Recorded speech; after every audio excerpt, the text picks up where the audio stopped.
रायजो राजानि खोथाजों सोलिनो हाया। खोनासंदोब्रा रायजो राजाफोर, बिटिआरनि डिपुटि चिफ गबिन्द बसुमतारिया मा बुंदों? सानफ्रामबो ससियेल मिडियायाव रायजो राजानि जौगानायनि उन्नयननि खामानि मावगोन होननानै बुंग्राया दिनैनि दिनाव रायजो राजाफ्रानो मोनथिखाबाय। जुदि मोजां लिडारब्ला दिनैनि दिनाव रायजो राजाखौ बेबायदि बुंनाय नङामोन। रायजो राजानि साननाय हनाय बायदि सोलियानो, रायजो राजानि साननायजों सोलिया। सोर सापर्ट खालामनानै देरहा होननानैथ' नोङो दिनै बिटिआरनि डिपुटि चिफ जाखो गबिन्द? नोंसिनिखौल' फुरा जानाय मोनथारो नामा नोंसोरो? मालायना जाया? बे खर'आव बे थेमायाव मा दंब्रा नोंनावलाय? रायजो राजानि अननायावसो दिनै नैबे लेभेलाव सफैदों।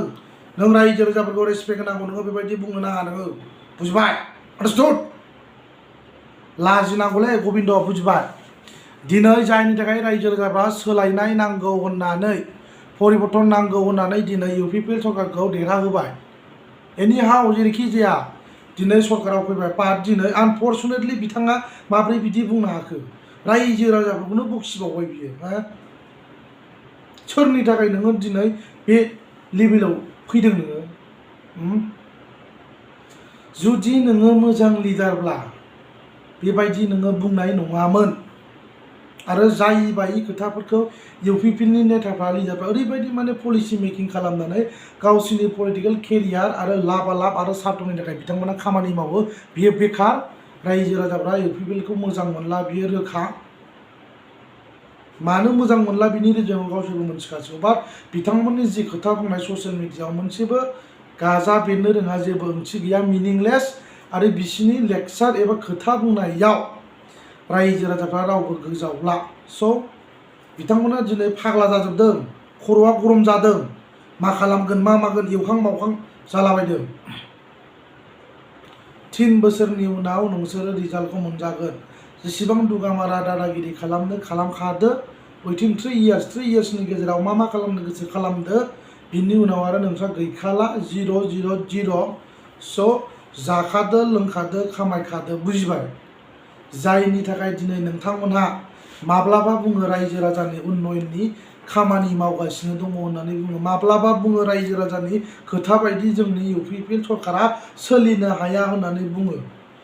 अब्ला सानदो, आसरित रायजो राजाफोर, बिथांमोना रायजो राजानि उन्नयननि खामानि मावनोसो फैदों। रायजो राजानि जौगानाय आरो माने रायजो राजानि दुखु खस्थ'खौ जों सहायनानै थानो हायैयाव दिनै इउपिपिएलआ दिनै इलेक्सन गेलेनो गोनां जादों होननानै बिथांमोनहा बुंबाय थादोंमोन। बिटिआर सुक्ति खालामखांनानै बिथांमोनखौ दिनै रायजो राजाफ्रा देरहाहोबाय। साफा साफा EM, MCLA, डिपुटि चिफ, सोरखौबा CM बानायबाय। नाथाय दिनै बिथांमोना सिट मोनखांनानै, राजा जाखांनानै रायजोफोरखौ नाङा, रायजोफोरनि गोसो बायदि एबा रायजोफोरनि साननाय बायदि सोलिजोबा एबा जाया होननानै माब्रै बुंनो हाखो? How you can able to say that? Gobind, नों लाजिनो रोङा? नोङो जि खोथा बुंदोंना बिनि रिजाल्टखौ आफ्टार 3 इयार्सनि उनाव नोंथाङा मोनजागोन। You will get the benefit. Okay, after 3 इयार्सनि उनाव बिनि बेनिफिटखौ नों मोनगोन। आरो अबियासलि रायजो राजाफ्रा सोलायखाबाय। इउपिपिएल सरकारखौ 100% मोजां मोनला, बियो रोखा। हाजारखि पलिटिक्स खालामा, हाजारखि बुङा, हाजारखि एलिगेसन लाबोआ ससियेल मिडियायाव, उन्दै गैया, बेकार। इसिबां अस्थादगिरि देखायनायावनो दिनै इउपिपिएलआ गावसोरनो गल जादों। दिनै नोंसोरो इसिबां लेखा गोरोंमोनब्ला जोंनि थाखानाय पावार एन्ड फांसन बेखौबो खोमाबाय आरो रायजो राजाखौनो गोथां गोब्राम थगायनो नागिरबावो। आसरित लिडार बिसोरो। ओंखायनो आं जोबथारनायाव रायजो राजाफोरखौ बे भिडिअनि गेजेरजों आपिल खालामगोन, इउपिपिएलनि मानसिफ्रा एबा नेताफ्रा जायबायदि खोथाफोरखौनो एलिगेसन खालामो आरो नंगौ होननानै बुंग्रा ओरैबायदि थार्ड क्लास लिडारफोर दं। ओमफ्राय गावसोरखौ बुङोब्ला दुखु जायो, टेनसन जायो, केस होयो। बियो इउपिपिएलनि आखु, इउपिपिएलनि लिडारफोरनि, नेताफोरनि बिहेभियार बियो। मालायखौ बिथांमोना बुङो, सोरखौबा जकार बुङो, सोरखौबा जाम्बा, सोरखौबा माबा हेन्थेन एभ्रिथिं बिथांमोना बुङो। जेब्ला गावसोरखौ बुङो बिथांमोना इनटलारेन्स जायो सहायनो हाया जायनि थाखाय केस होयो बेनो जाहैबाय रायजो राजानि उन्नयननि खामानि मावगोन जौगानायनि खामानि मावगोन होननानैसो नोंसोरो बुंदोंमोन नाथाय दिनै आसरित गबिन्दआ माबोरै बिदि बुंनो हाखो रायजो राजानि खोथा बायदि रायजो राजानि साननाय बायदि माब्लाबाबो जोङो सोलिनो हाया दिनैहाय मा जाखो मा मावखो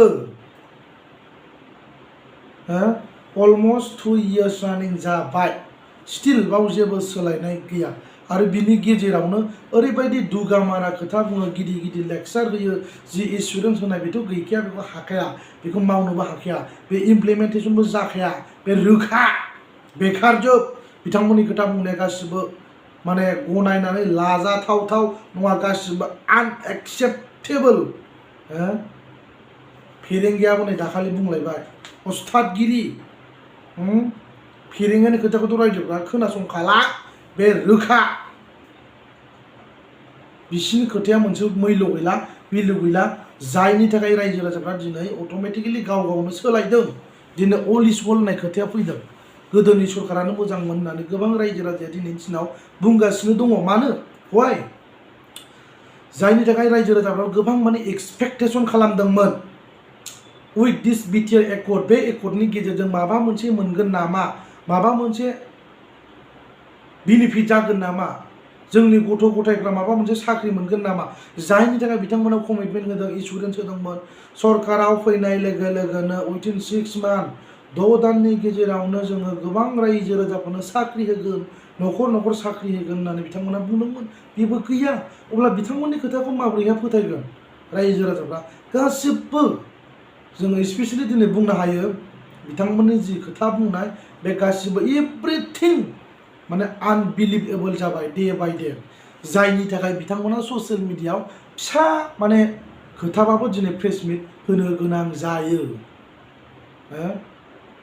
बेड थिंग्स ट्रेभेल फास्ट गबिन्द फेरेंगा प्रमद बिनि रियेलिटि बिनि सैथोखौ मोनथिनो टाइम नांगौ आफ्टार इनभेस्टिगेसन खालामखांनायनि उनावसो बे बुस्थुआ नंमारगौना नंमारा बियो ओंखारो जास्टिफिकेसन जाखांनायनि उनावसो बिथांमोना जानला मानला एलिगेसन लाबोनायाव मास्टार बिकज बिथांमोना मोनथिखागौ पलिटिकेल खालामनो एबा पलिटिक्स खालामनो पलिटिक्स मेकिं खालामनो थाखाय स्ट्रेटेजि बिथांमोनाव गैला एसे फिसा माने लिटिल बिट एसेबानो बिथांमोना माने लेक्चार होयो गावसिनि कमिटमेन्ट होनाय एसुरेन्स होनाय बेखौथ' मावखानो हाया बे रोखा जायनि थाखाय बिथांमोना दिनै फाग्ला बायदि ससियेल मिडियायाव बुंबाय थादों साउटिं खालामदों अप्रेसिभ खालामदों अल इज गल होननाय खोथायाबो नंगौलै फेरेंगा नोंथ' डेन्जार मास्टार गोरों मानसि नोङो एग्जाम्पल होनायाव मास्टार दुनियानि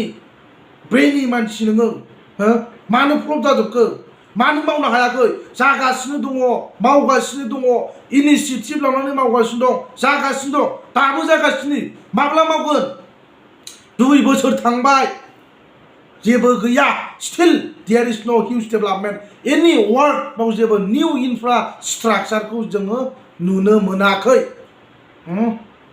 मा मावखो नोंसोरो 2 बोसोराव मा मावखो रायजो राजानि उन्नयननि खामानि मावग्रानो नोंसोरो खोथाजोंल' बुंबा जायालै मावनानै दिन्थिनांगौ बे इउपिपिएलआ मोनसे टाइमाव गान दिहुनदोंमोन सोलायथायनि दोरखारनो नेवसिलायनाय गैया गावजों गाव बखिलायनाय गैया बेफोरसो दैदेनगिरिनि सिनायथिनो दिनै इउपिपिएलआवनो नेवसिलायनाय इगनर खालामनाय थोद नों उमुगनिसो नै बिदि बेनो जाबाय नोंसिनि बर' रायजोनि जौगानायनि खामानि मावग्राया मोसुवेलि बर' रायजो राजाखौ नोंसोर मोनसे जायगायावसो लाबोनांगौ एप्रससो खालामनांगौ माबा इगनरसो खालामो उमुगनि मानसिनो माबा मानसि बेनो जाबाय लिडारनि मेन्टेलिटि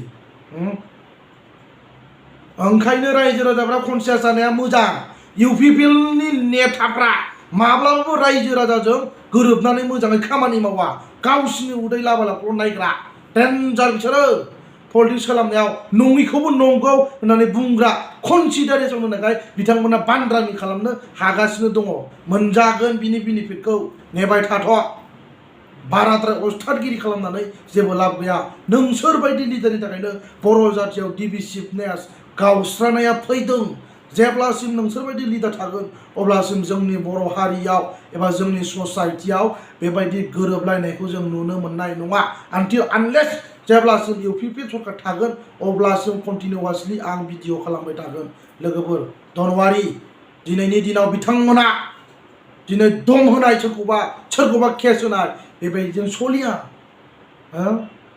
बेबायदिजों सलिया लाजिनांगौ नोंसोरो खुगाजोंल' बुंनानै गिदिर फ्रिकुवेन्टलि ससियेल मिडिया बुंबा जाया खामानिखौ मावनानै देखाय नोंसिना गानबो दंखायो नेवसिलायनाय गैया हारिनि मानसि फंबाय होनलायनाय गान मोनसे दिहुनदोंमोन मा जाखो